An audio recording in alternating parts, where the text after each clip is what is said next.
Subrat, and Manish, EDs, and other members of the leadership team. This quarter, we delivered steady operating performance led by higher growth across our focus business segments and sequential improvement in key return ratios. We remain committed to build long-term competitive advantage with investments in technology, analytics, fraud control, and cyber security. The bank continues to win various external awards and recognition across its different businesses, substantiating the investments and progress made over the last few years, resulting in this winning mindset of the bank. Let me summarize the Quarter 2 operating performance. Consolidated ROA is at 1.92%, improved 9 basis points year-on-year and 22 basis points quarter-on-quarter. Consolidated ROE at 18.08%, improved 140 basis points quarter-on-quarter. Operating profit was up 24% year-on-year and 6% quarter-on-quarter, driven by healthy operating income growth and further moderation in operating expenses growth. Execution of the deposits is on track with 14% year-on-year growth in deposits and 24% year-on-year growth in new customer acquisitions. CASA ratio and fee to average assets continues to be among the best for private peer banks. Focus business segments delivered strong growth of 20% year-on-year and 4% quarter-on-quarter. The bank is well capitalized with a CET1 ratio of 14.12%, with net accretion of 6 basis points in the second quarter and 38 basis points in the first half period. We stay focused on three core areas of execution of our GPS strategy, namely becoming a resilient all-weather franchise, creating multiplicative forces to build competitive advantage and building for the future. I will now discuss each one of these areas. Becoming a resilient all-weather franchise, the quality and strength of our deposit franchise continues to improve through Project Triumph, the bank-wide deposit transformation program. The bank continues to deliver over 200 basis points higher than industry deposit growth. We have opened 150 new branches in the last 3 months and 200 in the first half of this fiscal. The new-to-bank acquisition engine for the savings account franchise has trended well. In this quarter, we saw SA new-to-bank deposits up 15% year-on-year, with new accounts opened up 5% year-on-year and balances per account up 10% year-on-year. New corporate salary levels acquired in Quarter 2 grew 11% year-on-year with 10% year-on-year growth in number of accounts acquired. Salary uploads in the new book acquired in the first half grew 27% year-on-year. Deposit mobilization remains a key focus area for the bank. The asset channel saw 106% year-on-year growth in deposit balances and 25% year-on-year growth in number of accounts, leveraging the relationship and distribution strength. Project Triumph continues to focus on productivity enhancement through tech-led solutions. The SA new-to-bank unit productivity of relationship managers continue to trend positively with 40% year-on-year improvement as of September 24. The premiumization of our franchise continues to progress strongly, led by 36% year-on-year growth in Burgundy assets under management. During the quarter, we also expanded our coverage of Burgundy Private, the bank's private banking business, to 15 new cities, increasing our presence to 42 locations across India. We believe that there is tremendous growth potential in Tier 2 cities for our bespoke wealth management services, given our deep understanding of customers in these evolving markets. On the wholesale segment, refer to slides 37 and 39. Our industry-leading customized solutions across liquidity management, payments, and collections continue to drive higher transactional banking flows, leading to better current account balances. Our EFT market share in terms of value has increased to 12.9% in first half of this year as compared to 10.4% in the first half of last year. We are also seeing strong pickup in current account growth in our merchant acquiring business, where we have leadership position with 36% incremental share in new POS installations. We have seen all-round growth across businesses and market-leading growth in our focus segments. Our better-yielding focus segments, including select retail, SME, and mid-corporate segments together, grew by 20% year-on-year and now constitute 43% of the total advances, up by 1,300 basis points in the last 4 years. We'll continue to focus on driving growth across our business segments while following a capital-efficient run-off model. We also strengthened the core. We have made significant investments in core information technology, which we refer to as running the bank tech, and further invested in architecture modernization, cybersecurity, fraud control, risk and collections management, etc. We have created future-ready and scalable platforms to replace fragmented legacy systems, demonstrated the successful launch of Neo for Corporates and integrated treasury management. Neo for Business, our MSME proposition now has 1.3 lakh customers onboarded in the last 1 year. During the quarter, we introduced 2 innovative industry-first digital solutions At the Global FinTech Fest 2024, the bank launched UPI ATM, an integrated Android cash recycler with UPI technology for cardless cash withdrawal and deposits. We also launched Bharat Connect, erstwhile BBPS, for business in partnership with NPCI's Bharat Bill Pay. This will provide businesses a comprehensive solution to efficiently manage their working capital needs at various stages of the supply chain and streamline account receivables and payables. We also leverage our capabilities and leadership in payment space to launch UPI Setu, a UPI-focused payments platform for businesses and developers in partnership with Setu, a Pine Labs company. We now have a strong, dedicated financial crime intelligence division that combines analytics, digital monitoring, and fraud control capabilities to safeguard the bank and its customers. We continue to garner several key external recognitions for the capabilities and initiatives we have undertaken successfully in the last few years. The bank was featured in the Times World's Best Companies of 2024 list and was ranked the highest among the Indian financial peers. The bank also won several awards, including those for best performance and profitability, risk management, and asset quality, apart from being recognized for excellent practices and adoption of ESG initiatives at the Indian Chamber of Commerce Emerging Asia Banking Awards 2024. Our second pillar, creating multiplicative forces to build competitive advantage. We believe we are well placed to contribute and lead on the broader economic trends of the next decade in India. The multiplicative forces that we have built through One Axis, digital capabilities, partnerships, and a prudent operating model differentiates us and gives us the right to win. Axis Bank is the leading UPI payment service provider bank in India. According to data published by NPCI, as of September 2024, Axis Bank holds a market-leading share of 30.87% in the UPI PSP space. This achievement is a testament to the bank's unwavering commitment to innovation, customer-centric solutions, and strategic partnerships. Axis Bank collaborates with 15 prominent third-party application providers. Additionally, the UPI functionality is available through UAxis Mobile Open, Beam Axis Pay, and FreeCharge, a subsidiary of the bank. The integration of erstwhile Citi consumer business that we had completed in July exemplifies the true power of One Axis. Consequently, erstwhile Citibank customers now use Axis digital channels, including Open by Axis mobile app and internet banking. The migration was seamless, with minimal disruptions to customers in terms of monthly active users. Open is witnessing higher number of customers than were active on erstwhile Citibank platforms. Further, digital activity of these customers across product services such as funds transfers, fixed deposits, bill pay, etc., have gone up materially. Building for the future, our journey to be future-ready continues to progress, led by our focus on distinctiveness elements, namely digital, Bharat banking, and customer obsession. Digital banking performance continues to remain strong. In this quarter, the bank made several enhancements to its products, including redesign of several journeys, new journeys and opening fixed deposits via money from other banks, continued rollout of Neo for corporates and Neo for businesses, which are digital channels aimed at corporate and small business customers respectively. The bank was awarded the Best Digital Bank Private by Financial Express. In addition to the strong app ratings, awards such as this signify the bank's distinctiveness in digital capabilities and platforms. We continue to work on other bank-wide programs to build distinctiveness. Our bet on Bharat is growing from strength to strength.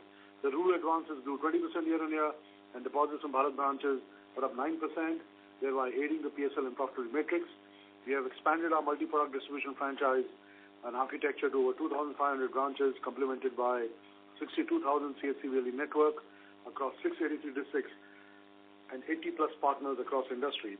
During the quarter, we embarked upon next phase of Sparsh, our distinctive customer obsession program. Sparsh 2 represents a strategic evolution from Sparsh 1 and is aimed towards linking Sparsh initiatives to enhance customer satisfaction, leading to improved NPS and better business outcomes. The program has been instrumental in driving higher NPS scores led by enhanced process automation and significant digitization. Our retail bank NPS score has matured significantly, rising to 145 plus from a baseline of 100 in the past 2 years. In closing, we find favorable macros backed by a strong and stable domestic policy environment, which bodes well for the banking sector. We are well placed in the current macro environment. We continue to closely monitor the geopolitical environment, inflation, liquidity, cost of funds, and its impact on our business. We will continue to invest where necessary to remain differentiated and distinctive in our journey towards building an all-weather institution. I'll now request Puneet to to take over. Thank you, Amitabh. Good evening and thank you for joining us. The salient features of the financial performance of the bank for Q2 FY25 and H1 FY25 across operating performance, capital and liquidity position, and asset quality restructuring and provisions are as follows. The key financial parameters for H1 FY25, our consolidated ROA is at 1.8% and our consolidated ROE is at 17.43%. Our operating profit was 20,819 crores, grew 19% year-on-year. Our cost to income at 47.21%, declined 207 basis points year-on-year. Our PAT at 12,952 crores, grew 11% year-on-year. In Q2 FY25, our operating performance was stable across NIMs, fee and operating expense lines. The key metrics for Q2 FY25 are as follows. The consolidated ROA at 1.92%, improved 9 basis points YOY and 22 basis points Q1Q. Consolidated ROE at 18.08%, improved 140 basis points Q1Q. Our subsidiaries contributed 8 basis points to the consolidated annualized ROA and 50 basis points to the consolidated annualized ROE in the quarter. The bank's balance sheet crossed the 15 lakh crore mark at September 2024. Our net interest margin was 3.99%. Our NII at 13,483 crores grew YOY at 9%. Our fee at 5,508 crores, YOY growth of 11%, QOQ growth of 6%. Granular fees constitute 92% of our total fees. Our operating expenses at 9,493 crores. The YOY growth of operating expenses moderated to 9%. Our operating profit at 10,712 crores, YOY growth of 24%, Q1Q growth of 6%. Cost to assets at 2.52%, declined 2 basis points sequentially, delivering a positive jaw for the quarter. Net credit cost at 0.54%, down 43 basis points Q1Q. Recoveries, including recoveries from written off accounts and upgrades, improved 46% Q1Q, in line with our Q1 FY25 commentary. PAT at 6,918 crores, increased 18% year-on-year and 15% sequentially. Gross NPA at 1.44%, declined 29 basis points YOY and 10 basis points sequentially. Net NPA at 0.34%, declined 2 basis points year-on-year and was flat sequentially. Our PCR was at 77%, flat Q1Q broadly.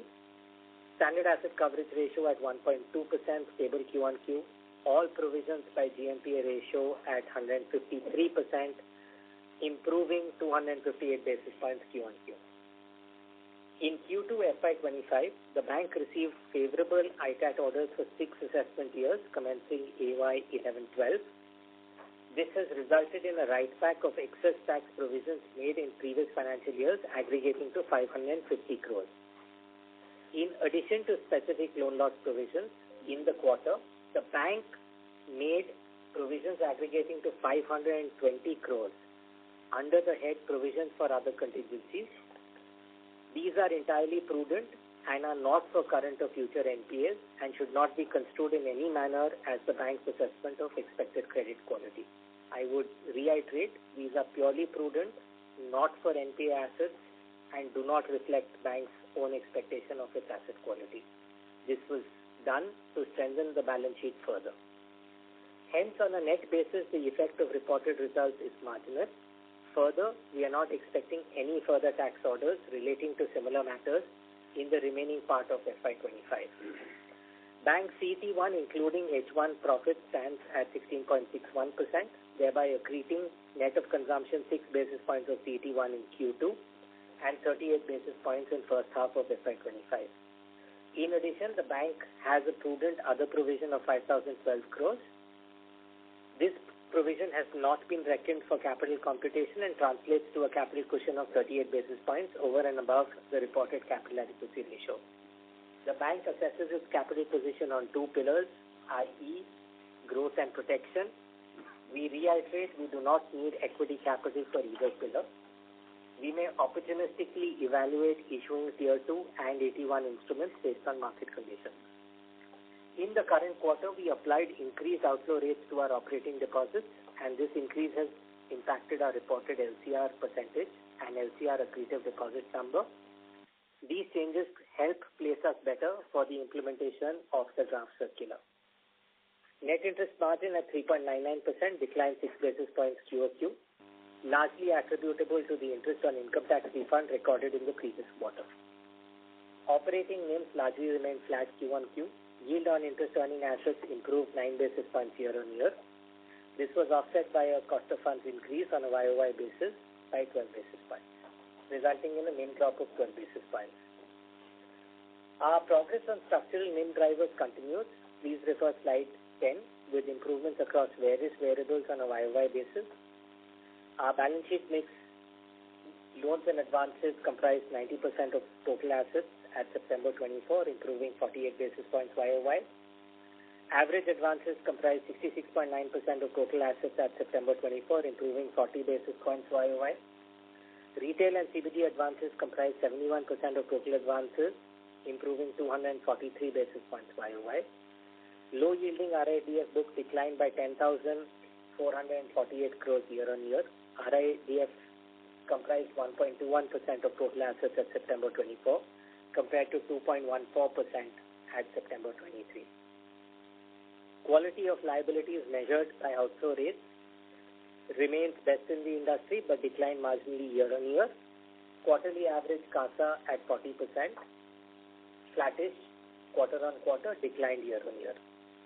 Our fee performance was good, reflected in fee growth of 6% Q1Q and 11% YOY. Our fee to assets improved 5 basis points Q1Q. Total retail fees grew 5% Q1Q, supported by our third-party products business. Total wholesale fee grew 8% Q1Q, better than the growth in advances, reflecting improvement in the franchise across transaction banking, debt capital markets, and our treasury activities. Trading profit and other income at 1,214 crores improved by 634 crores sequentially, mainly on account of MTM on investments. Please note that under the current RBI guidelines related to investment accounting and recognition norms applicable from April 24, MTM gains are recorded through the P&L, unlike the past where only MTM losses were recognized and gains were ignored. Operating expenses for the quarter stood at 9,493 crores, growing 9% year-on-year and 4% sequentially. We opened 150 branches in the quarter and 200 branches in the first half of FY25.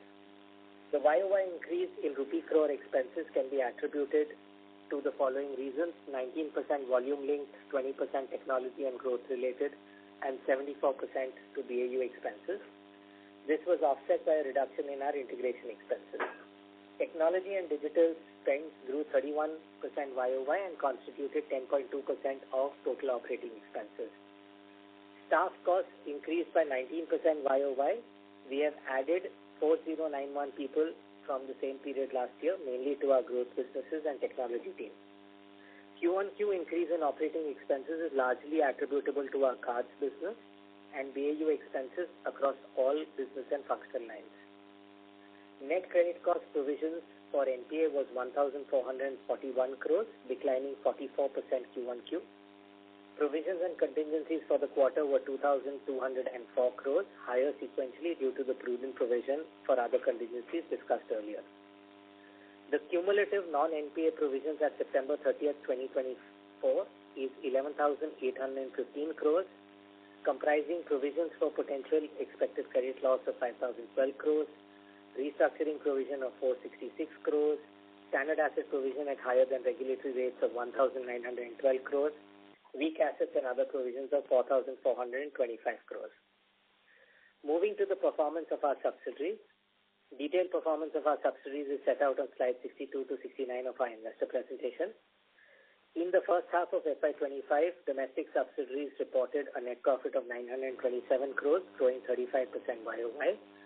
The return on investments on domestic subsidiaries was 58%. Overall assets for Axis Finance grew 30% YOY. Retail book constituted 37% of total loans. PAT grew 24% year-on-year to 327 crores.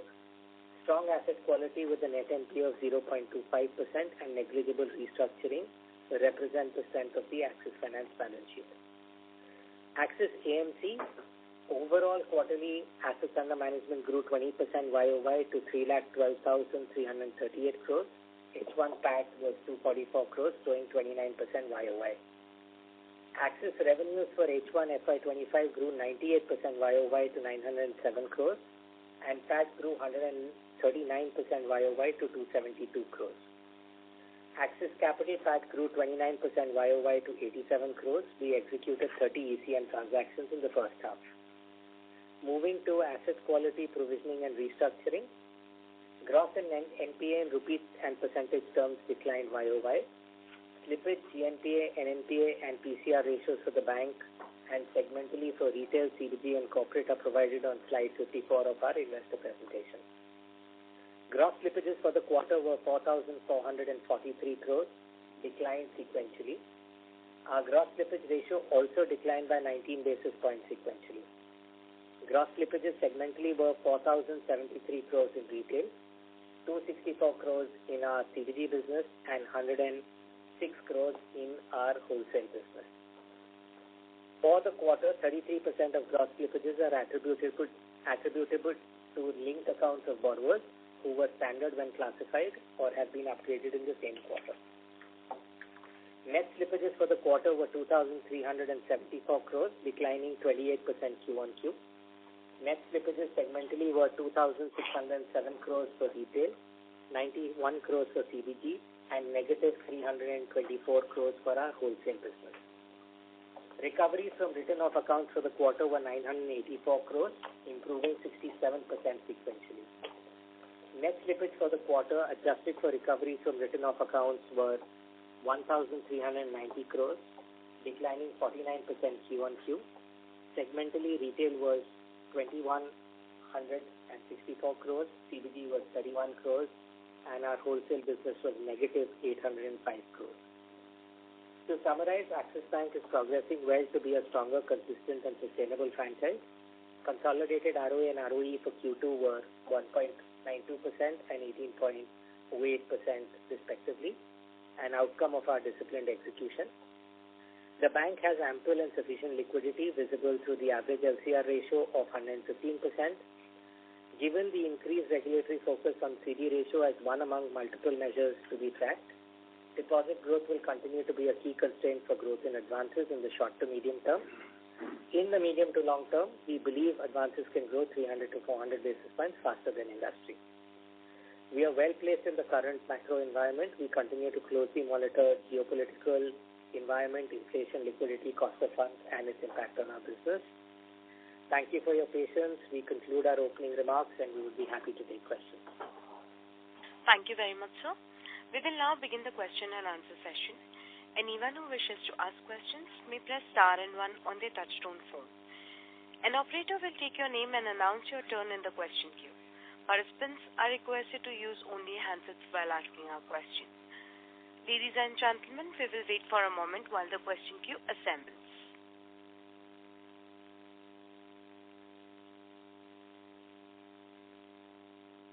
The first question is from the line of Mahrukh Adajania from Nuvama. Please go ahead. Yeah, hi. I had a couple of questions. Firstly, on deposit growth, you've done a good job in improving the quality of deposits. You've been working on it for a long time. And I know you've given a medium-term forecast of growing faster than the sector. But if you really look at the yearly deposit growth or yearly loan growth, even if you build a 3-4% QOQ deposit growth for the next 2 quarters, it comes to at best low single digit or maybe very high low double digit or very high single digit, and that's kind of lower compared to peers. So any plans to accelerate deposit growth from now on, given that the quality has been achieved, like increasing rates? That's my first question. And if you could call out the IT refund this quarter, like last quarter was 200 crores is what was called out.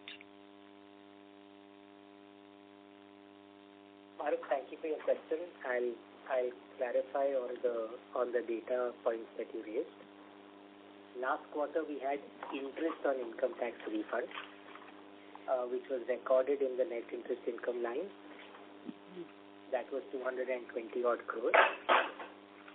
In the current quarter, we have favorable orders from the ITAC, for which we have been able to reverse tax provisions created in previous financial years. We received favorable orders for 6 financial years/assessment years, and the aggregated amount of tax provision reversed, and this reversal is sitting in the provision for tax. So below the PBT line, that amount is 550 crores. So there's no IT refund this quarter? Nothing meaningful to speak of. This is a provision reversal number. Okay, cool. Maruk, hi, this is Munish. First of all, thank you for acknowledging our work on the quality of deposits. Indeed, we have seen a dramatic shift in our quality of deposits in the last few years. We've been at it, as you just said, as signified, as depicted by the improvement in the outflow rates, our CASA ratio, etc., and the growth, which is better than the rest of the industry. It is obviously we are focused on increasing the momentum of growth in the business. We are growing at 200 basis points higher than the industry. There are a few levers or pillars that we are working on, which I would just want to bring to a notice. They are also mentioned on page 18 of the investor deck. The first is we have been telling you that we are working on a multi-quarter deposit transformation project, improving the customer engagement and the operating rhythm in our branches, and we are seeing good outcomes as a result of that work that we've done over the past few quarters. Or NTB productivity, NTB growth rates, and premiumization of deposits have indeed shown good momentum in the last few quarters. We're also focusing on building a micro-market strategy. We've opened 500 branches last year, close to 500 branches last year. This year again, we are looking at opening 500 more branches.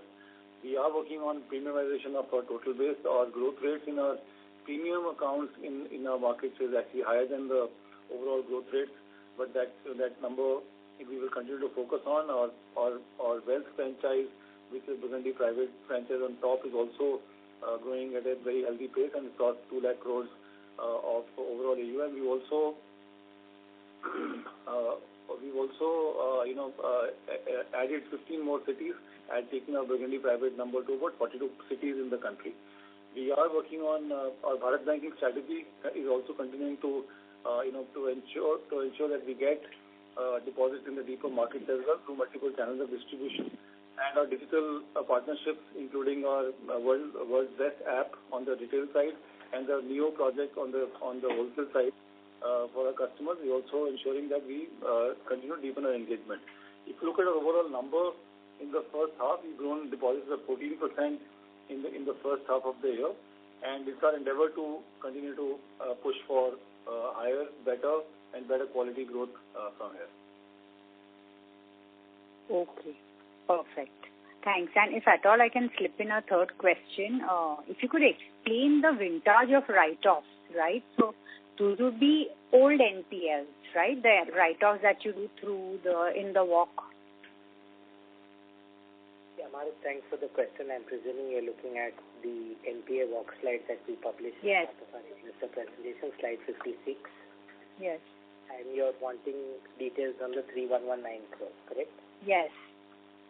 So, Maruk, as I have previously indicated, we are one of the few banks that writes off loans on a rule basis. So, for our retail portfolio as well as our commercial banking portfolio, we have an auto write-off rule after an account has been provided 100% for a certain number of quarters. So, a dominant part of the write-off for the current period has come from our CBG and retail portfolio. I have also called out, as in the earlier part of my opening comments, that we've had strong recoveries on the wholesale side. In the 3119 crores, there will be the residual period, there will be the residual amount on wholesale accounts that would have been written off as part of the settlement process. So So dominantly CBG and retail, rule-based, with a few wholesale accounts which would have a tail amount that would have been written off post-recovery. Got it. Very clear. Thank you so much. Thanks a lot. Thank you. The next question is from the line of Rikin Shah from IIFL Securities. Please go ahead. Thank you for the opportunity. I have 3 questions. The first one is on the SLR investments. There was a marked jump sequentially in the SLR investments that we are holding. Is this a function of the higher runoff rates that we have applied on some retail deposits and to shore up the LCR?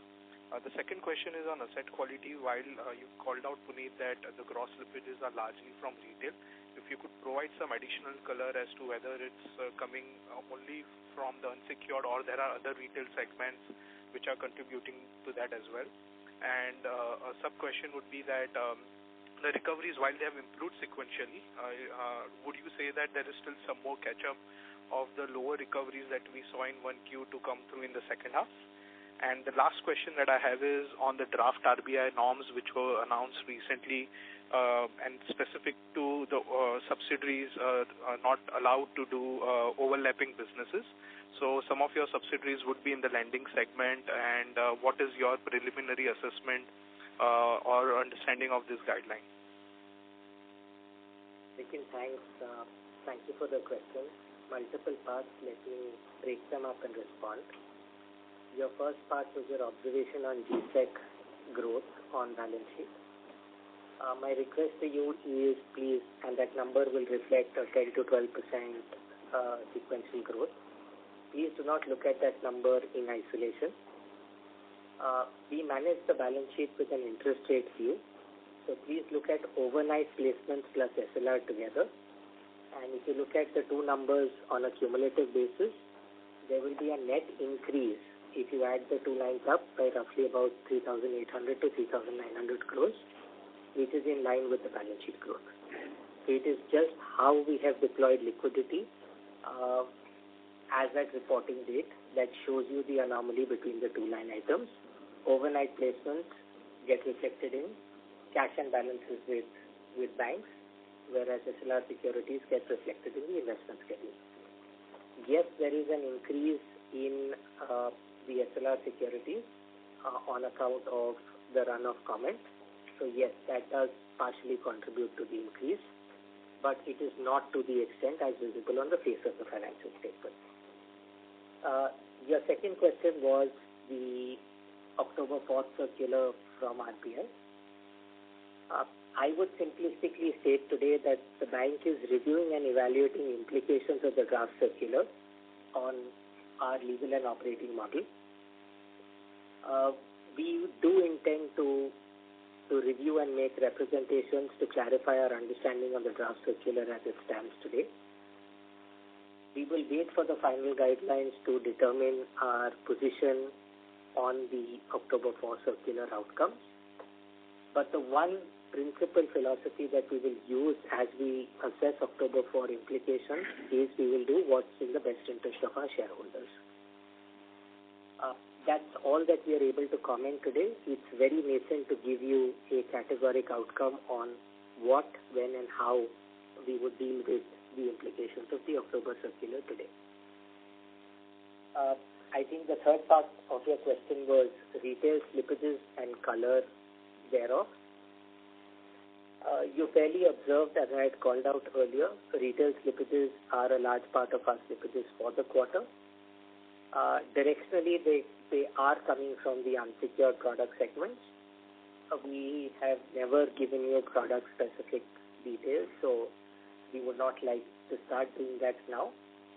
But suffice to say that it is largely unsecured retail where we have found slippages in the current quarter.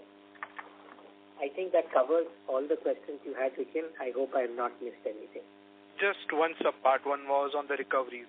While it has improved sequentially, but the shortfall from the 1Q, would you say that there is any further catch-up remaining on that, or this should be general normalized trends going ahead? No, Rikin, I clearly said that our recoveries from written-off accounts for the quarter are actually up 49%, up 67% sequentially. And the other comment I made was we had very clearly called out that there were timing differences in quarter one performance. And I think we've borne fruit to our initial comments that we will find those recoveries come through. So if you add the two quarters together, you pretty much get what we had promised. Got it. Thank you very much, Puneet, for answering all the questions. Thank you. Ladies and gentlemen, in order to ensure the management will be able to address questions from all the participants in the conference, kindly limit your questions to 2 per participant. Should you have a follow-up question, please rejoin the queue. We'll take the next question from the line of Concall from Citigroup. Please go ahead. Yeah, thanks for taking the question. So first is with respect to the loan growth, and you alluded when you were answering with respect to the deposit growth. But even in terms of the breakup, if we look at it, in few of the segments like home loan, vehicle loans, corporate, we are still lagging significantly to the system average growth. So I think, should we still assume that this might continue for a while, and the larger part of the growth will still be driven by higher yielding focus segments, more to manage the yields? Hi, Kunal. Thanks for your question. So if you look at page 21, we've got a breakdown of the loan growth. Obviously, when we look at our balance sheet, we do so holistically, and we do so with 2 or 3 aspects in mind.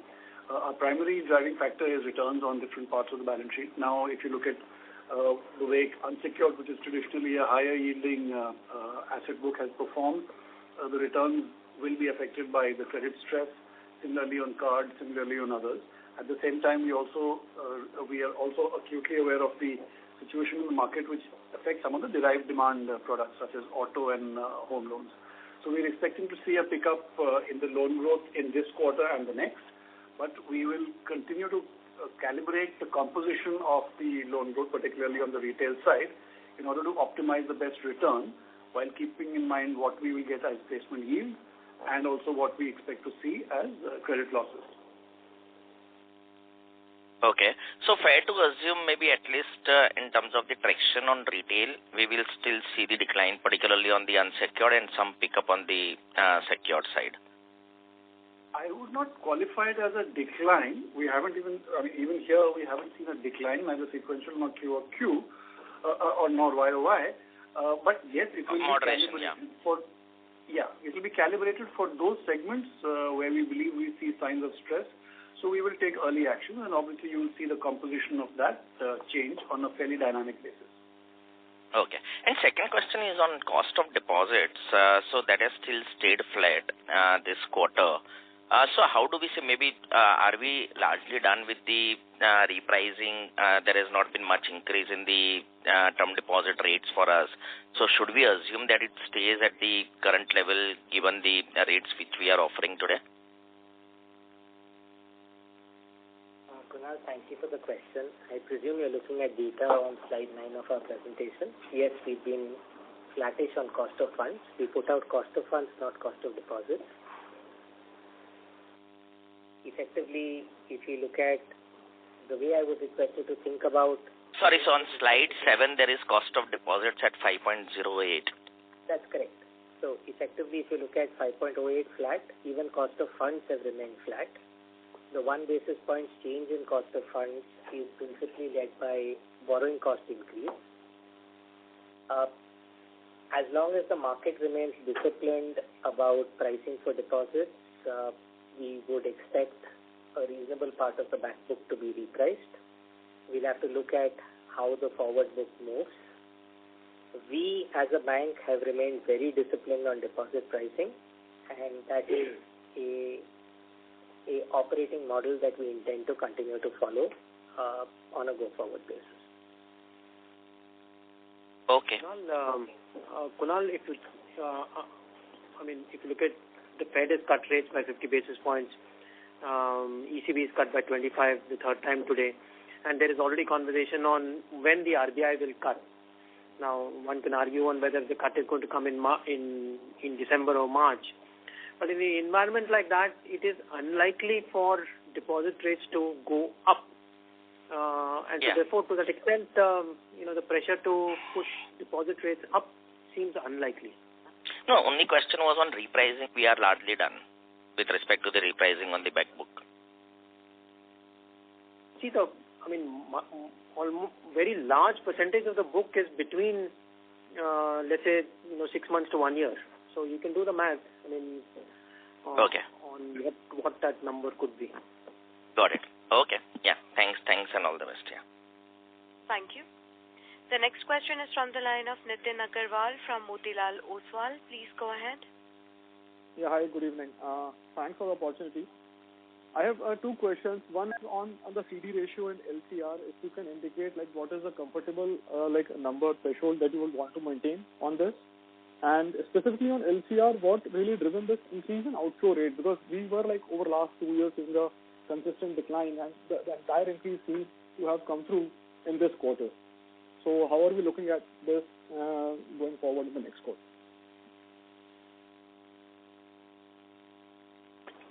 Nitin, thank you for the question. I think let's start with the outflow rates. As I called out earlier in my conversation on this call, we have revisited the risk weights on operational deposits, and because we've revisited the risk weights, the outflow rates have changed, which is a reflection of the number that you see on our investor presentation. The reason for the change or the rationale for the change is we think that's a better representation. It also places us well for the final ECL adoption in shape and form that it comes out in April. So that's the reason why you're seeing outflow rates move up. Otherwise, core retail outflow rates have remained steady for us on a period-on-period basis. To your question on the CD ratio, you've seen us operate at a CD ratio level over the last 3 to 4 quarters. We will operate in a range. We are very cognizant and respectful of the regulator's outlook on this number, but it is one of the many variables that we look to manage our balance sheet by. It's not the sole variable. Our reported number for the current quarter is a number that we are comfortable with at the moment. Okay. And the second question is on the employee base. There is a very slight decline, 1,100 odd employees this quarter, while we added 150 branches. So how are we looking at the expansion going ahead in terms of the branches network? Thank you for the question. I think it's a function of, it's a reflection maybe of some of the past questions that we've been asked. That reduction is after the fact that we've added 200 branches, including 150 in the last quarter. Part of it is productivity gains playing through for some of our previous investments that we have made on the digital and tech side. Okay, so we can expect this to continue as in the productivity gains resulting in lower employee base? Nitin, I will not offer a comment on individual line items of my cost. I have very clearly stated in the past that for Axis Bank, you should see pace of growth of cost moderate. We have delivered that in quarter 1 and quarter 2. We are down to 9% year-on-year cost growth. I think that's something that we would like to be measured by. We would not like to offer commentary on individual line items of our cost base, please. Sure, Puneet. Thank you so much. This helps a lot. Thank you. Thank you, sir. The next question is from the line of Saurabh from JP Morgan. Please go ahead. Hi, sir. Just 2 questions. So one is on CASA. So it's about 5% on a quarter average basis. What's your outlook for this number for the full year? And if rates were to come down by 50 basis points, would you expect some improvement, especially on your savings account? And the second is on this loan mix. So we've seen corporate and mortgage still go very slowly. How would you think about this growth going on? Thank you.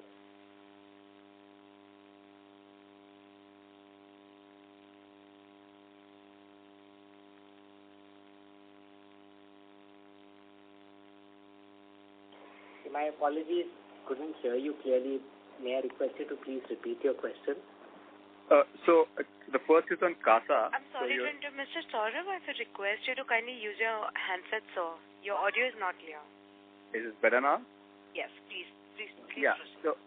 So on CASA, sir, how would you think about this CASA growth going ahead? It's about 5% on a quarter basis, especially on savings account. And if rates were to come down by 50 basis points, would you expect the SA rate to actually, the SA growth, savings account growth to go up? And the second question is around the corporate and the mortgage growth. Basically, it's been pretty mutish this quarter. Should we expect a similar trend going ahead? Thank you. So let me start with the asset growth piece. I think we monitor and manage our businesses on a risk-adjusted return on capital basis. Effectively, that's how we would manage our balance sheet. Mortgages honestly still doesn't give you at marginal cost an adequate risk-adjusted return. We like that segment for it being secured, but growth there will continue to remain calibrated till we can find the right ROC outcomes for it. I'll pause there. I'll request Ravi for his inputs on the wholesale business. I am not overly concerned about asset growth on the corporate side, and as I've mentioned this many times. On the contrary, we've actually had a pretty good quarter from a corporate perspective, and how we've been engaging with customers. Access Capital has had a fantastic run over the last 3 months. 60 to 70% of the business that they have taken to market are customers of ours. We have gained market share on foreign LCs, RTGS. We now have a 48% market share on NEFT transactions in this country. GST payments that go through us, 7% of India's GST goes through us, and we are at about BBPS market shares of 80-odd%. So you can clearly see that the transaction throughput that we are seeing is increasing on a day-on-day basis.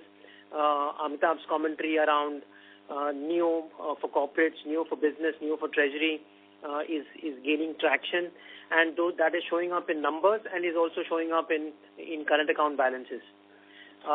Both Amitabh and Munish spoke about the fact that our salary franchise continues to grow quite strongly, obviously supported by the relationships that the corporates bring. And finally, things like, because of the fact that we are the banker of choice, the transaction banker of choice, we get, and corporate India is flushed with liquidity, we get our fair share of term deposits, non-retail term deposits, as well as liquidity into our mutual fund, etc. So therefore,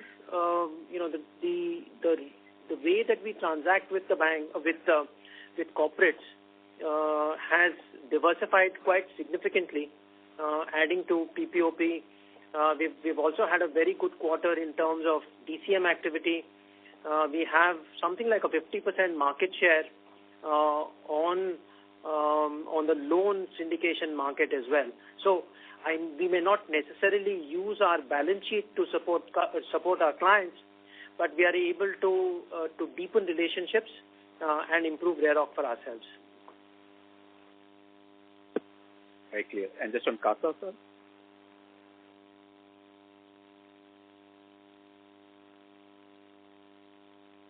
On CASA growth, as I said earlier, and Rajiv and Amitabh also mentioned, we are focused on ensuring the granularity of our deposits and deepening in multiple customer segments within the bank, and we expect to continue to push this number. Difficult to give a forecast for next quarter, which we don't give, but in general, all the actions that we're taking across multiple pillars of delivery and deposits should continue to ensure that we are able to deliver to our objectives. If you look at our number, we have grown H1 deposit by 14% over previous year, which is about 200 basis points better than the industry. And I think you mentioned a 50 basis points rate cut. I think that's a bit out into the future. So we'll worry about it when it actually begins to happen. Okay, thank you. Thank you. The next question is from the line of Chintan Joshi from Autonomous. Please go ahead. Hi. Thank you for taking my questions. I've got two, one on asset quality and one on NII. On asset quality, can we get a sense of how vintages are performing in unsecured credit? And would you kind of, looking at the various data points you can see, would you say that fresh slippages have peaked at kind of what we've seen in the last quarter? And on the NII line, I wanted to kind of dig a little bit more into rate sensitivity. We haven't really seen monetary policy transmission fully on the loan book compared to the liabilities over the last rate cycle. If we think about rate cuts coming over the next 9 months, say we get 50 basis points, how do you think the pass-through will be in terms of various products? Any color you could give us on those pass-throughs would be interesting. Thank you. So hi, thanks for the question. I'll cover the first part, which is about the vintages. We don't actually give out that level of granular data in the provisions, but suffice it to say that we do see a general trend, particularly in unsecured, where there is stress across multiple segments. That stress is being driven by indebtedness. It is being driven by higher degrees of loans which aren't necessarily being able to be serviced by those customers. Most of those loans have actually come through after we disbursed our loan or our card. So what we've done in response to that is we have actually taken a very granular look at our own portfolio and tried to see what are those, and we found a multiple set of variables which are actually the drivers for or the predictors of credit cost. Vintage, of course, is one of them, but there are many other things such as obligation to income ratios, degree of indebtedness, the number of inquiries, the nature of the loan, the nature of the geography, the nature of the occupation, multiple things. So it's not just the vintages, but we do see stress across the board, and we continue to calibrate both our acquisition and our existing stock of loans and cards in line with what we see. So would you say fresh slippages have peaked, or there is still some more cleanup to be done? No, it's too early into the cycle to take a call either way. And I think the way to look at this is that every lender's vintage distribution will be different. So it depends on the proportion of new vintages which they have in their book. So I don't think we would call out a peak or a trough either way. Thank you. Thank you, Arjun. I'd just like to supplement. I think Arjun said that he's seeing stress across the board. Please read and contextualize that comment to what he meant to say was stress across the board, for unsecured products, across different types of customers. So it's not a broad-based credit comment. That comment has to be contextualized to the unsecured portfolio, and within the unsecured portfolio, the comment is to be construed as there isn't an identified pocket of stress that we are in a position to call out today. To your question, very clear. Thank you for that. To your question on transmission, effectively, look, we do present to you on slide 9 of our investor presentation the rate composition of our loan book. The way this will work is on a repo rate cut, our assessment is assets will reprice faster than liabilities. And that is the nature of the business. We think that will hold true for the system, but I can comment more specifically for us. It will hold true for us. My request to all of you would be please review margins not on a quarter-by-quarter basis. Please look at the duration of our assets and liabilities that we disclose in our annual report. Over a fiscal year, we've been able to manage peaks and troughs reasonably effectively.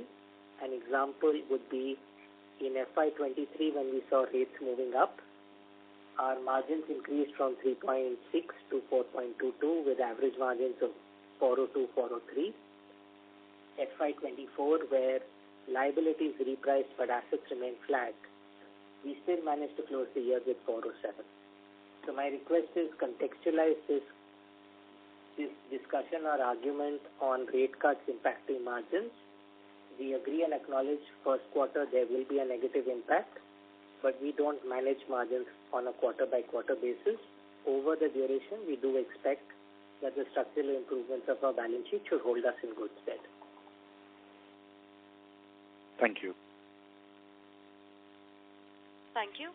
The next question is from the line of M.B. Mahesh from Kotak Securities. Please go ahead. Okay, hi. I just had one question. In the movement of these contingent buffer, it was 11,700 odd crores last quarter. It's gone to 11,800 crores this quarter. Whereas you have indicated that you had an additional provision of 520 crores which you moved through the P&L. Can you reconcile these numbers, please? That's it. Thank you.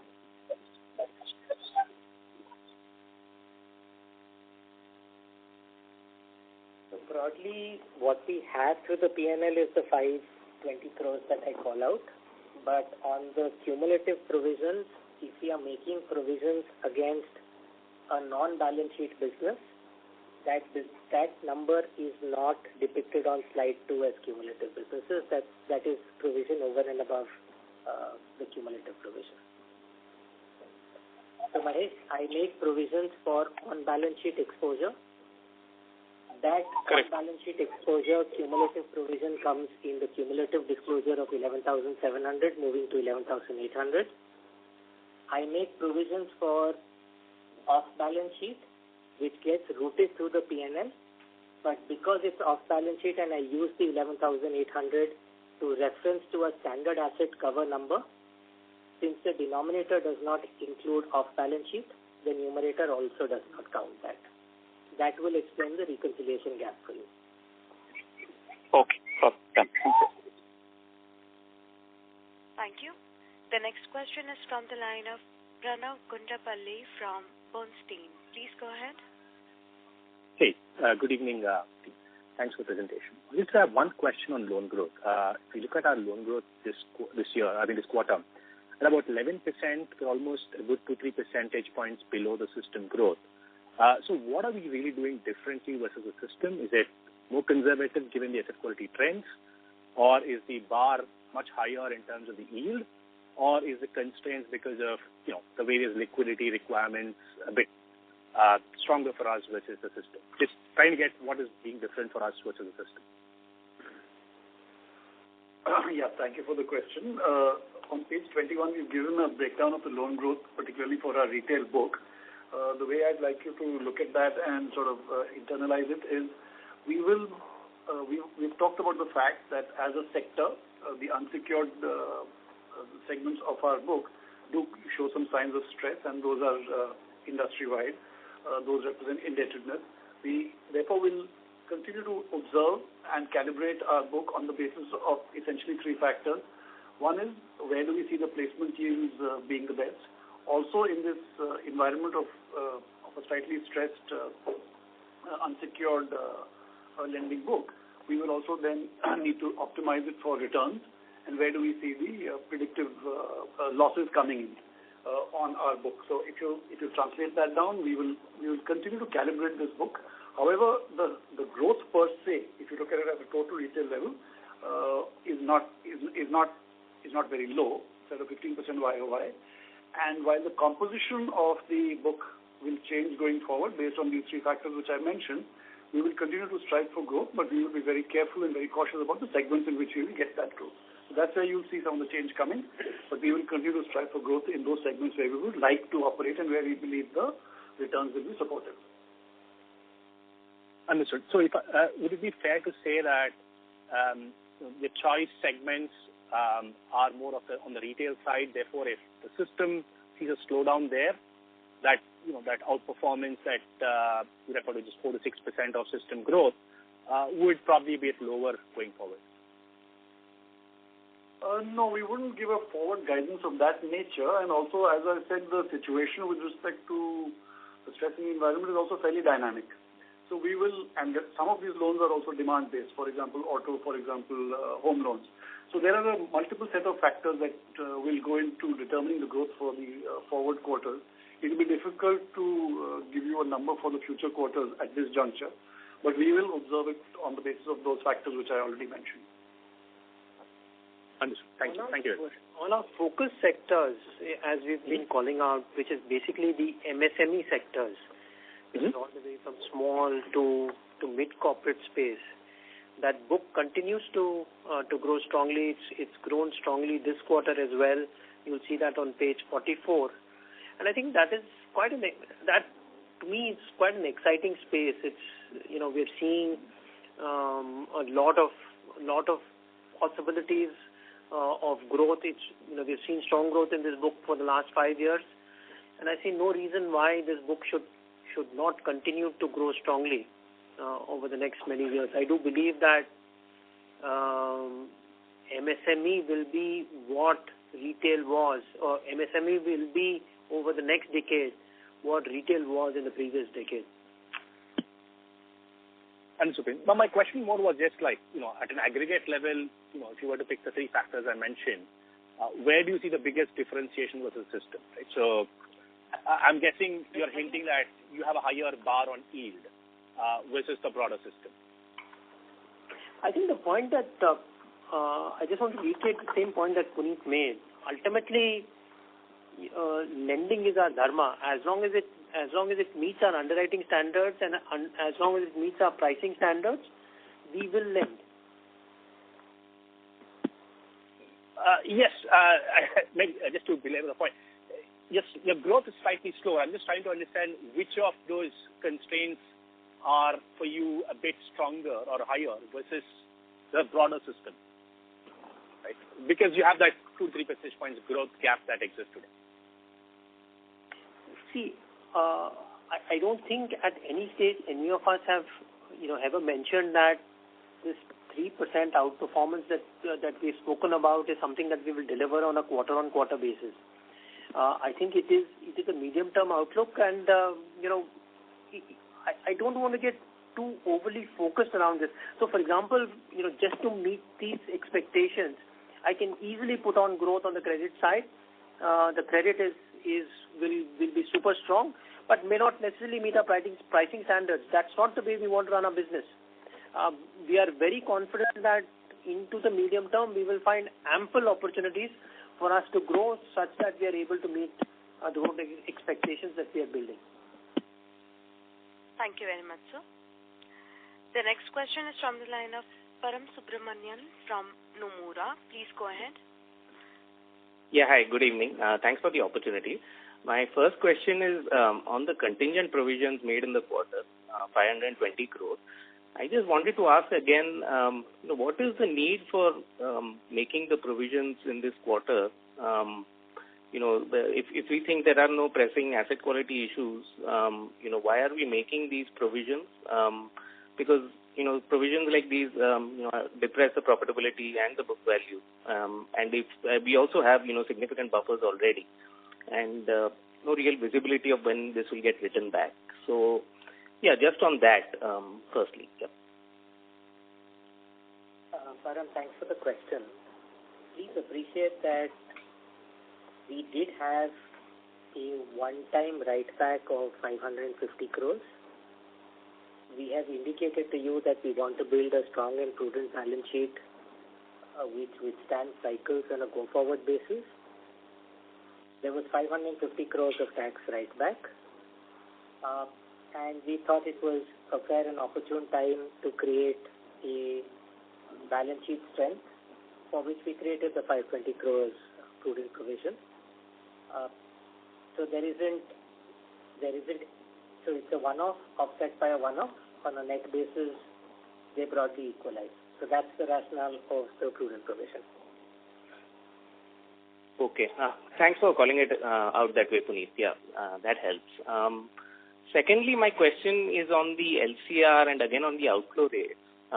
So the outflow rates, like you discussed, is down quarter on quarter.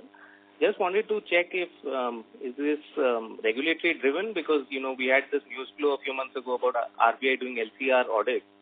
If it is related to that, because for some of the smaller banks we've seen a shift between the stable and the less stable deposits.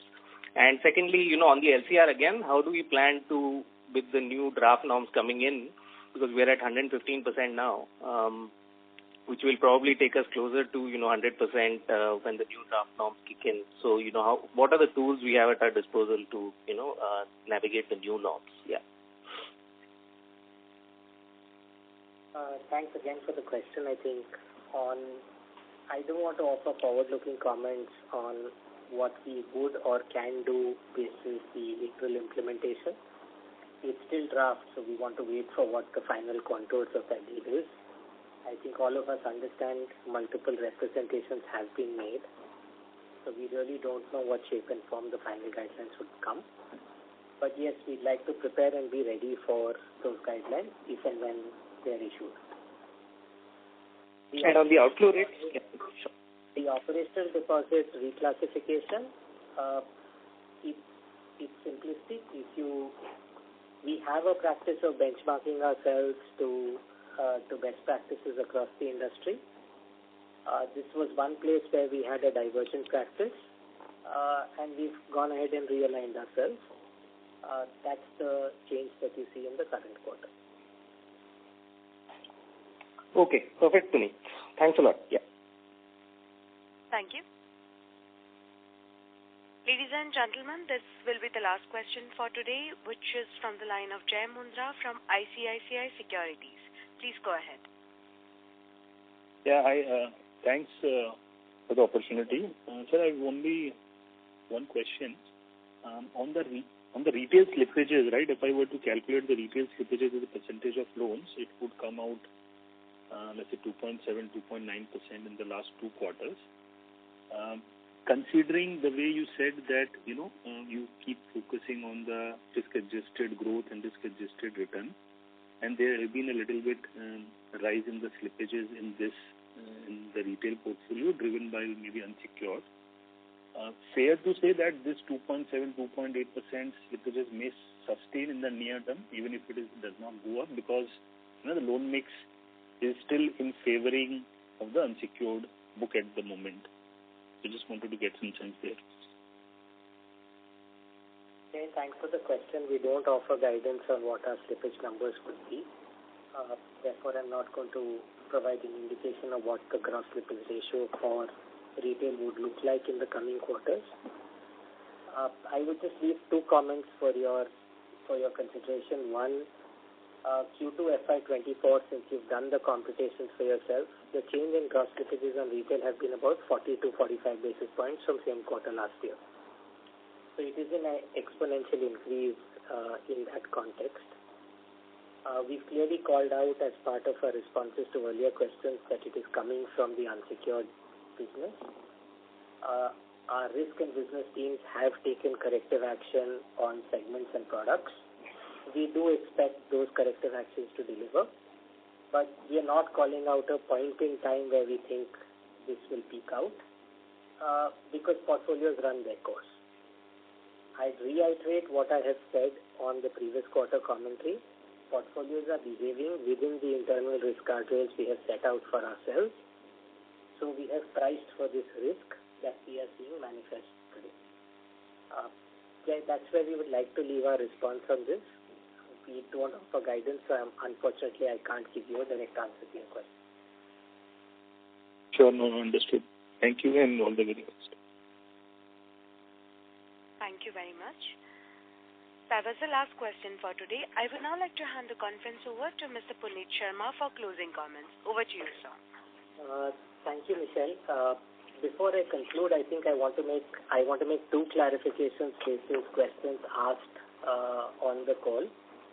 I think there was a question asked by one of the participants which indicated our guidance or outlook on loan growth to be 400 to 600 basis points. I just want to reiterate that the management guidance is 300 to 400 basis points in medium to long term. So I just want to make sure that we register that with all participants. I also want to register one data correction. As part of our opening comments, we had said outflow rate is 22.2%. It's 25.7% as set out on the investor presentation. So that number should be read in line with the investor presentation that has been published and not as stated on the call. With that, Thank you everyone for taking the time to speak with us this evening. Wishing, if there are questions that remain unanswered, we'd be happy to take them and respond to them. Please reach out to Abhijit and the IR team. Wishing you and your families the very best for the upcoming festive season. Thank you very much. Thank you, members of the management. Ladies and gentlemen, on behalf of Axis Bank, we thank you for joining us, and you may